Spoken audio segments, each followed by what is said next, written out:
Bonjour petits lecteurs, j'espère que vous allez bien, on se retrouve aujourd'hui pour une nouvelle vidéo. Première idée de vidéo n'avait rien à voir, c'est-à-dire que je me suis dit ah c'est Pâques, on va peut-être parler des personnages qui ont connu une résurrection dans les livres. Après je me suis dit c'est quand même un sujet un peu glissant.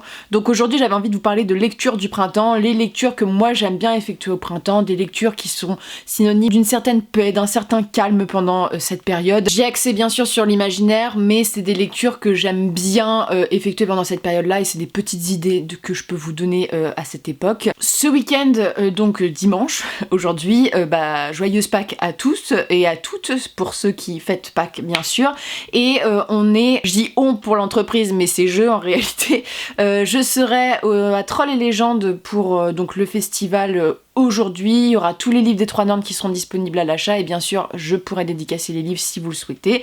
Donc voilà, si vous avez envie de vous promener à Mons en Belgique, sachez que le festival est hyper cool en plus et que voilà, je serai disposée. On n'est pas dans le pôle littérature, on est juste à côté parce qu'on a eu un désistement de stand, ça s'est fait à la dernière minute. C'est pourquoi je vous ai prévenu un petit peu à la dernière minute aussi. On quitte les trolls et les légendes et on va commencer par ces lectures qui ont un petit peu un lien avec ça, qui mettent en avant la nature d'une certaine manière, voilà, quelque chose d'assez printanier. Enfin, fouiller dans ma bibliothèque, je me suis dit, il y a un livre qui t'a fait sentir une certaine paix, ou je sais pas, il y avait un certain calme dans le récit. C'est inspiré de légendes, de peuples qui sont réputés pour leur calme, leur sérénité, c'est des choses qui sont un petit peu mises en avant dans leur culture. Je vous présente Le Clan des Autori de Liane Hearn, que je dois absolument lire la suite, parce que même si j'avais trouvé le livre assez young adulte, pour ma part, j'avais envie un petit peu de découvrir comment ça va évoluer. Donc, Le Clan des Autori, comme vous pouvez le voir, ça s'inspire un peu beaucoup de l'Asie. On est dans un Japon médiéval mythique où on va suivre un jeune homme qui vit dans une certaine classe de la population, dans un certain peuple qui est un petit peu mis au ban des autres peuples, des autres clans. Son clan va être attaqué, il va être sauvé par le chef du clan qui s'appelle Shigeru, et donc Takeo va devenir un peu son apprenti, presque son héritier, et on va le suivre dans ses aventures. Alors c'est une sorte de Japon médiéval, il n'y a pas beaucoup de magie, il y a beaucoup de références à cette époque-ci, et malgré le fait qu'il y a des événements qui sont assez violents, même si c'est de la young adulte, il y a une espèce de sérénité dans le texte qui est mis en avant par les paysages, par un peu le comportement des personnages aussi qui sont dans leur globalité assez calmes, voilà, malgré la situation. Je trouve que c'est une lecture assez parfaite pour le printemps parce que voilà, ça allie un petit peu la beauté de la nature avec ce Japon médiéval et surtout des éléments où il faut être patient et calme. Il y a toute une scène qui se passe avec le parquet Rossignol que je ne connaissais pas avant ce texte et en fait maintenant j'en ai lu plusieurs où ça est signalé. Le parquet Rossignol, c'était un parquet en fait qui était fait pour un peu... qui chante comme un rossignol dès que tu marches dessus pour prévenir en fait d'une attaque. Et il y a tout un truc où comment ils vont faire pour atteindre le parquet rossignol. Bref, c'est assez intéressant, c'est un très beau texte. Bon, je pense que tu l'apprécies encore plus quand t'es ado, mais pour le coup, c'est un peu un petit classique pour les adolescents. J'avais bien aimé ce premier tome qui m'avait donné un peu cette aura de calme qu'on associe au Japon, malgré le fait qu'il y a quand même un petit peu de bataille et des choses un peu tragiques.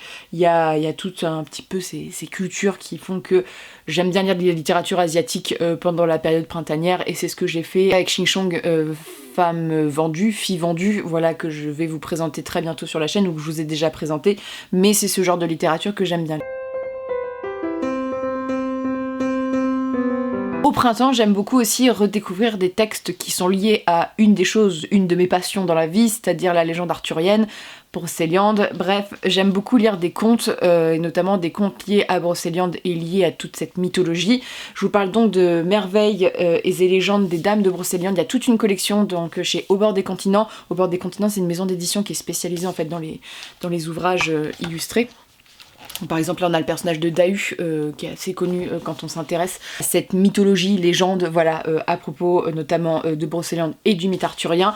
Moi j'aime bien lire ça à cette époque de l'année parce que la nature est hyper omniprésente, que ce soit par les personnages notamment de Brocéliande, mais surtout Merlin, la Dame du Lac, tous ces personnages qui sont liés à la nature.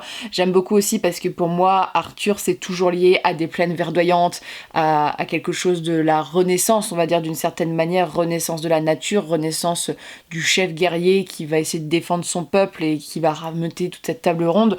Bref, j'aime beaucoup. Ça, en fait, la mythologie arthurienne, même si c'est quand même assez trash pour le coup sur beaucoup de points, ça m'apporte une certaine sérénité. Voilà, quand j'ai lu Les Pas de Merlin et tout, j'aime bien les lire à ces périodes printanières parce que ça m'apporte une espèce de paix, de réconfort. Voilà, c'est un truc qui est un peu doudou pour moi.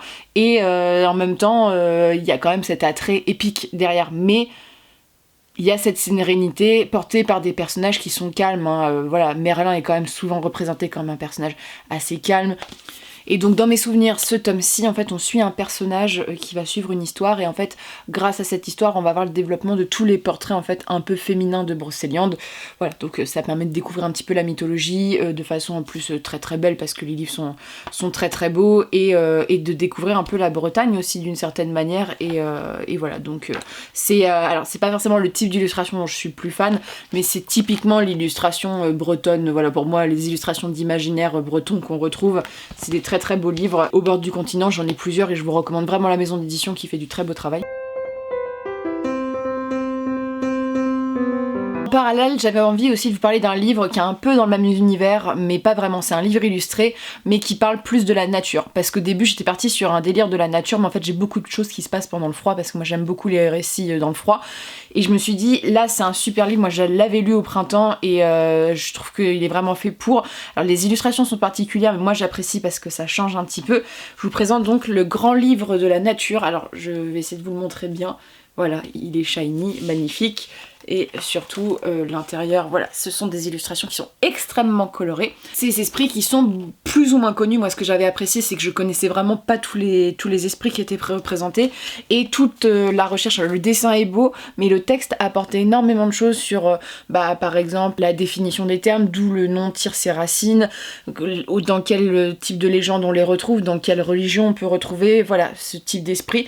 Bref, c'était vraiment très très beau. Tu vois, on va des fées aux pixies, en passant par les dryades, et vraiment aussi toutes les créatures des jardins et tout, donc qui sont plutôt de la mythologie européenne en soi, celtique la plupart du temps, mais c'est hyper intéressant, et les dessins sont très très beaux et originaux. Donc voilà, j'avais envie de vous en parler parce que moi j'adore lire des illustrés au printemps, et j'adore lire des illustrés sur le petit peuple ou le grand peuple. Voilà, là je vous ai cité des esprits, mais tout ce qui est les petits peuples, les fées, voilà, tout ça, moi j'aime, je trouve que c'est la période la plus belle pour les découvrir. Voilà, quand tu t'installes sur ton petit transat dehors, pas trop chaud, pas trop froid, et tu découvres ça, et tu te dis au détour d'un regard que tu en croiserais peut-être un dans ton jardin. Et pour le coup, j'aime beaucoup ça, et je trouve toujours hyper intéressant que certaines personnes et certains peuples sont hyper croyants de ça encore. Ça m'a toujours étonnée, voilà, que ce genre de mythologie, voilà, marque encore certains peuples. Et pour le coup, je pouvais pas vous parler de printemps sans vous parler de ce genre de lecture qui me détend de ouf, et que je trouve qui apporte une certaine sérénité, une certaine, en fait, de joie enfantine. On a l'impression de retourner un petit peu à l'époque de l'enfance, tout en ayant des concepts, voilà, adultes, recherchés et tout ça. Il y a une espèce, oui, de jeunesse qui se dégage de ces textes, qui est hyper agréable pour le coup.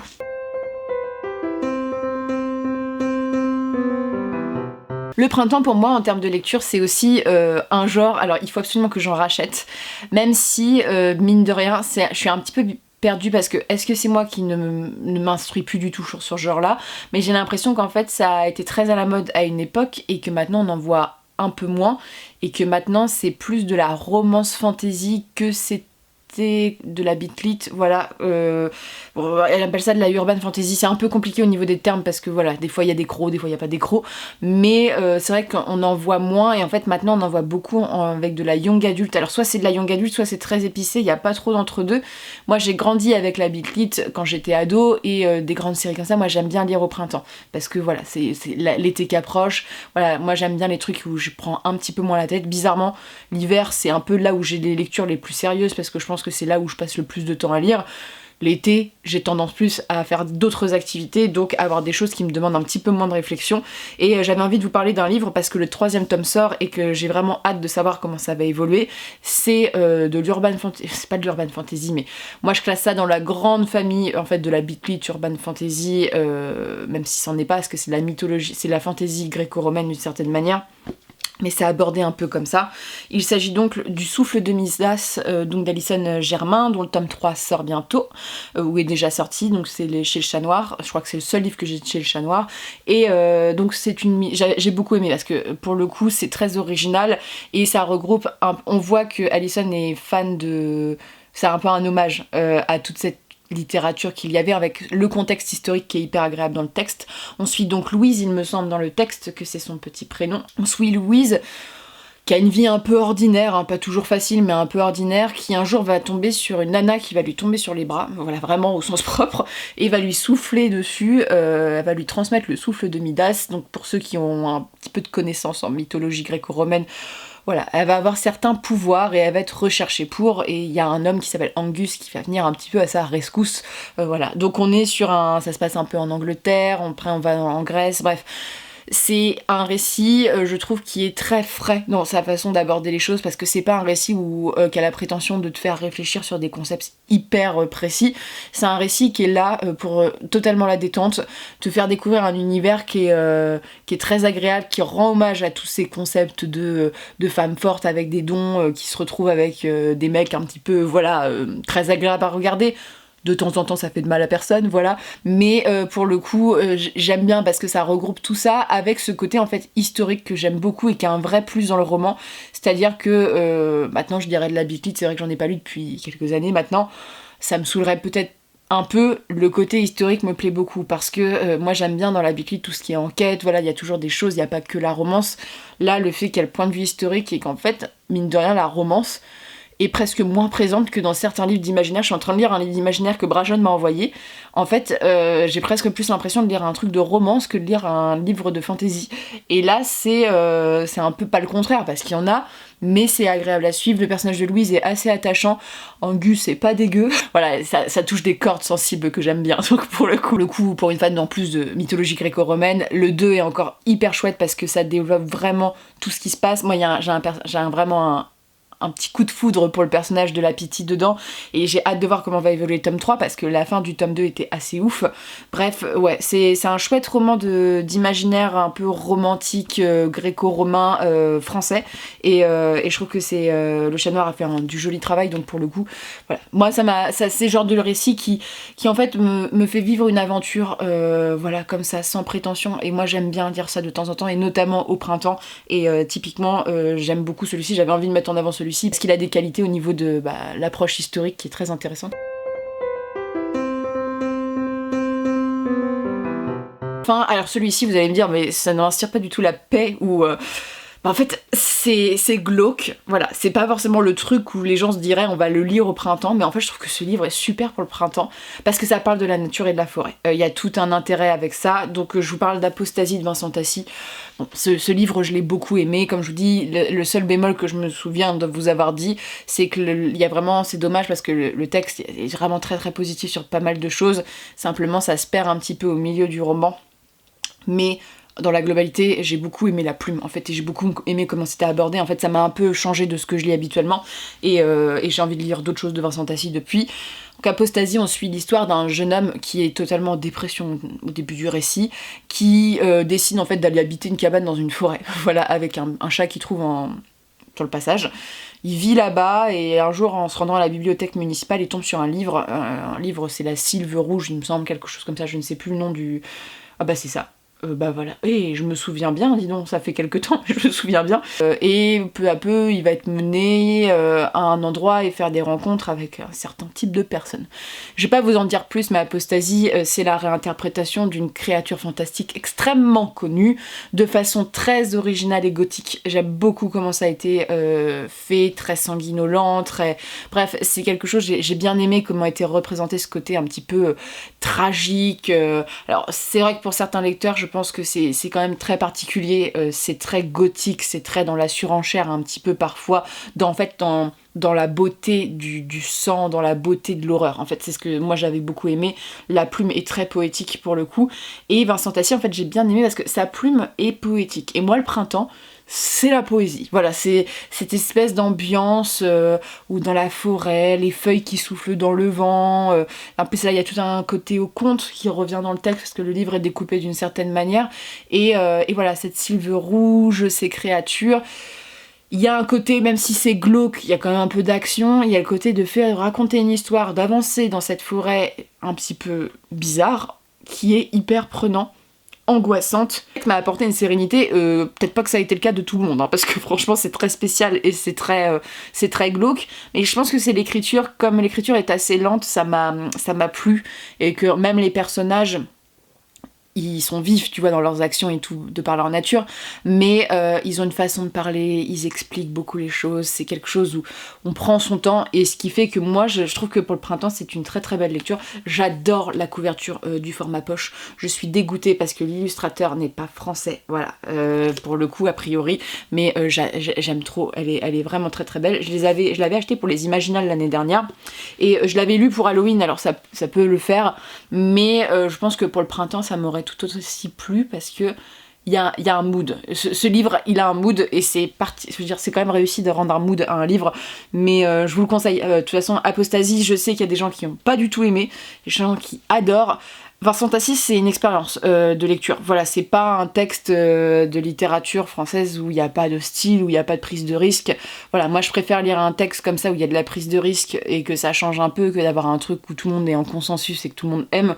Là, pour le coup, c'est une expérience et je vous le conseille, et j'ai vraiment envie de découvrir. Voilà. Ils disent un conte macabre sur lequel souffle la puissance des rêves, et voilà, il y a ce côté rêve aussi qui, moi, me rappelle le printemps, mais c'est un peu ma définition. Donc voilà, c'est vraiment des livres qui m'ont inspiré une sorte de sérénité ou qui font appel à la nature. Je trouve que c'est des livres qui sont bien avec la saison voilà, qui commençait. Alors on avait un très très beau printemps au début en Normandie, il a fait vraiment beau, du genre vraiment beau au point où les fleurs sont sorties, où on a fait du vélo, et maintenant il neige, voilà, il neige et puis on se les caille, et c'est un plaisir. Voilà, et la nature est tellement contente de ça, voilà, faut que tu recouvres tous tes arbres pour qu'ils gèlent pas. On va faire un petit peu un truc chill pour Pâques, ça sera peut-être un peu moins glauque que les résurrections, voilà, pour le coup. Passer à Trolls et légendes aujourd'hui, on se verra peut-être sûrement. Et je vous souhaite de très bonnes lectures et une très bonne journée.